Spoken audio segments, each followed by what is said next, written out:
Welcome back, fight fans, to another video here on The Boxing Edge. Hope you are all doing well. Today's topic is quite an interesting one. If there's one thing that the boxing world loves more than anything, it's a classical, out-of-the-park crazy matchup between two of the biggest stars in the sport. Weight divisions don't matter to your average fan. No, we don't care. We want to see crazy fights, and we want them now. So it's no surprise that the world of boxing has now turned to a mega fight between Mexican superstar Canelo Alvarez and American superstar Terence Crawford. They may be two weight divisions apart, but as I said, we don't care. We want to see it. Crawford most recently stepped up a weight division to defeat Uzbek Israil Madrimov, a fantastic victory, I might add. It was a very close fight and really showed the best that boxing can offer in the 154-pound division. On the other hand, Canelo had an action-packed fight with Edgar Berlanga in the 168-pound division. The speed of these Canelo Alvarez shots is just cartoonish. Oh, he caught him again! And catching and countering like that. Absolutely, there's a man in Canelo, a legend who recognizes another young beast. Superstars climbing weight divisions to fight other superstars. We've seen it with Manny Pacquiao and Oscar De La Hoya, with the lighter man winning the fight, by stoppage in fact. Canelo is, however, no stranger to guys moving up to his weight division. Recently, he defeated Charlo over 12 rounds, who also moved up from 154 pounds. Guard up, Canelo comes forward. Way inside. Most of the times he would just hook his way over.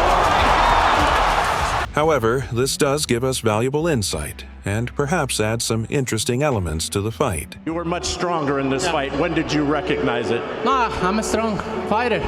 All the time, with all the fighters. I'm a strong man. This Canelo, nobody can beat this Canelo. While Canelo did seem to be too strong for Charlo, he didn't knock him out. And many fight fans will agree when I say that Crawford is a league above Charlo. Charlo perhaps didn't seem to push to win. We know Crawford won't do that. He'll attempt to win that fight with every stretch of his being. So maybe a mega fight between Canelo and Crawford isn't that far-fetched. Let's not forget when Crawford gave a boxing lesson against Victor Postol. Let's not forget the trouble Erislandy Lara gave Canelo with slick footwork and movement.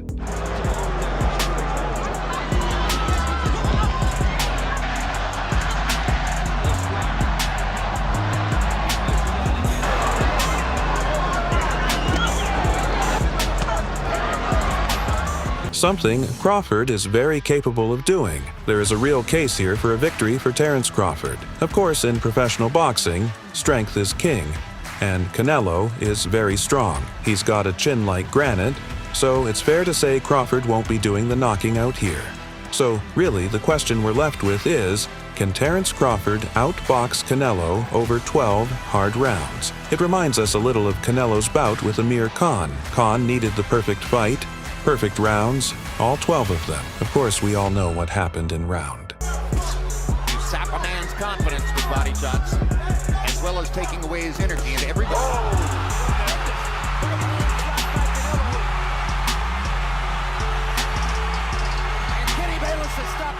But of course, Crawford is not Khan. Crawford actually stopped Khan with a body shot. Also in round 6, the appeal for legacy-defining fights like this is not new.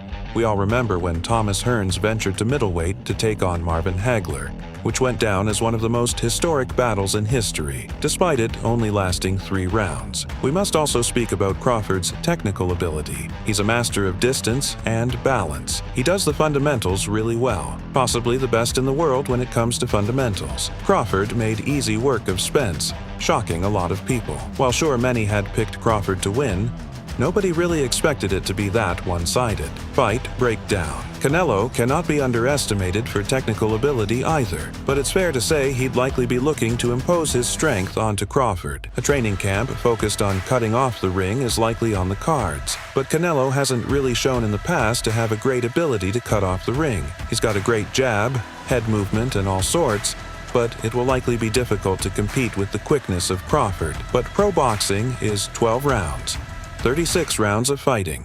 With weapons for gloves, and outboxing someone is much easier said than done. As Mike Tyson said, Everybody's got a plan until they get punched in the face. We would likely see Crawford fight the whole fight in southpaw, as this adds extra distance. Erislandy Lara was a southpaw also. The extra distance would be another layer to the onion that Canelo will need to peel.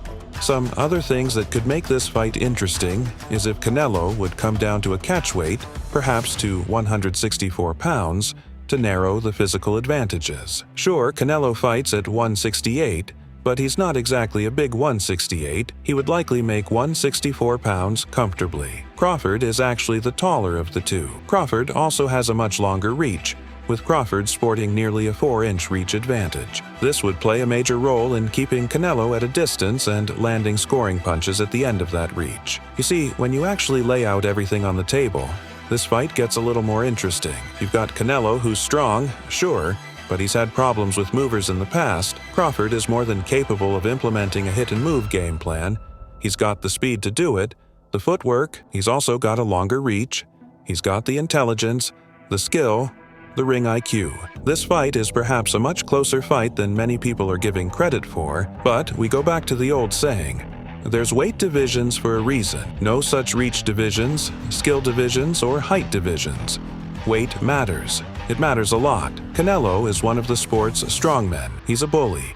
He'll walk you down and break you up. He'll take 2 of your shots to land one of his own. Sure, reach is an advantage, but shorter limbs are more explosive, and you can expect Canelo to be throwing bombs for the full 12 rounds. Canelo would likely be the favorite. He's the reigning, undisputed super middleweight champion of the world, and we have to respect that he's got a record reminiscent of the old-time greats. The contrast in styles would sure be interesting to watch, though. You can imagine it.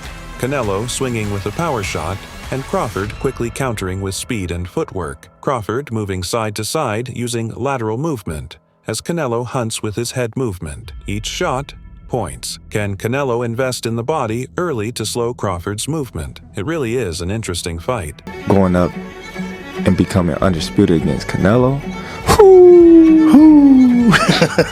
Come on, man. I'm flying in the sunset, man. Thank you, boxing God. That would be it? That would be it. I believe in my skills and my ability, and I believe in my team. I believe we'll come up with something that will be suitable for me to be successful in that fight. That would probably be the biggest fight in boxing. That fight would be gigantic. One thing is for sure, we would all be tuning in to watch it. Boxing, at the end of the day, is a spectator sport. We want to spectate, and the crazier the spectacle, the better. But let's make sure we give this potential fight its credit, because it's a very dangerous fight for both boxers for different reasons. Canelo could get outboxed, it's possible. Crawford could get knocked out, it's possible. We can also talk about legacy. These two boxers are legends. Their legacies are on the line here. It would be an all-time great-making win for Crawford if he was to pull it off. Crawford also has yet to meet the man that can best him. The same cannot be said for Canelo. Both fighters are used to the spotlight. So, I doubt there'll be any issues with either fighter in that department. They are seasoned veterans who are no stranger to high-pressure environments. However, it is true that Canelo is the more experienced boxer in mega-fight events. Who knows? Maybe it could turn out to be another historic trilogy. You never know until the two boxers step into the ring and show the whole world. Of course, that's why we want to see the fights, to really find out. So, what do you guys think? Are you going with Crawford or Canelo in this one? Let me know in the comment section below.